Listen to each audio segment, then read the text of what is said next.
nous avons visité 2 librairies et l'objectif aujourd'hui, c'est vraiment le lancement officiel des opérations de contrôle du prix des fournitures scolaires.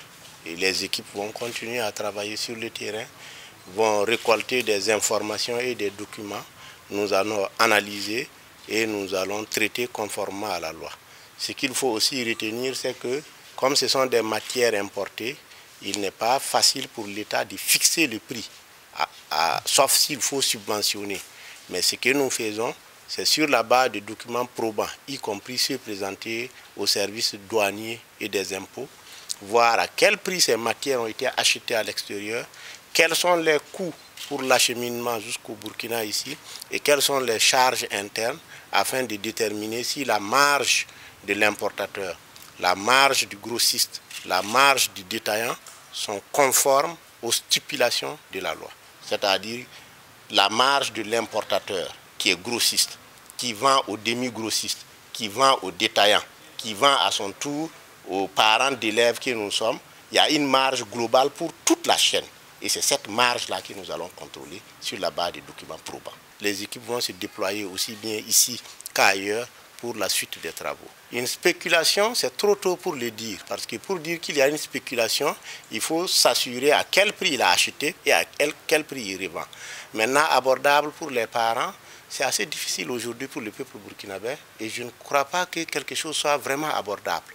Ce qu'on fait, c'est limiter un peu les difficultés. Déjà, on est assez éprouvé avec le prix des denrées alimentaires, avec le prix du carburant, avec le coût global de la vie, de sorte que quel que soit le prix aujourd'hui, c'est déjà un effort énorme que les parents seront amenés à faire.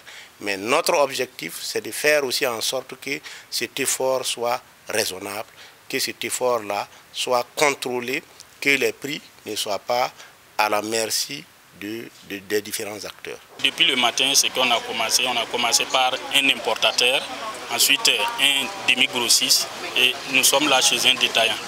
Voilà. Donc on avait demandé au préalable des documents chez des importateurs afin d'avoir des idées déjà sur les prix des articles. Voilà, les prix de vente à ne pas dépasser. Voilà. Quand on va avoir ça et puis comparer à ce qu'on retrouve sur le marché.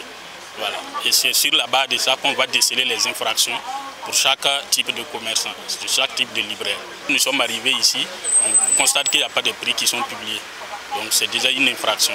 Mais peut-être qu'on lui demande des documents, des factures d'achat, pour savoir, comme il n'a pas publié les prix, il nous dit combien il vend. Est-ce qu'il a menti, est-ce qu'il a dit la vérité? Ça maintenant c'est la question. Voilà. Mais maintenant quand on va prendre ces factures, normalement sur ces factures, il doit être mentionné le prix de vente à ne pas dépasser de chaque article.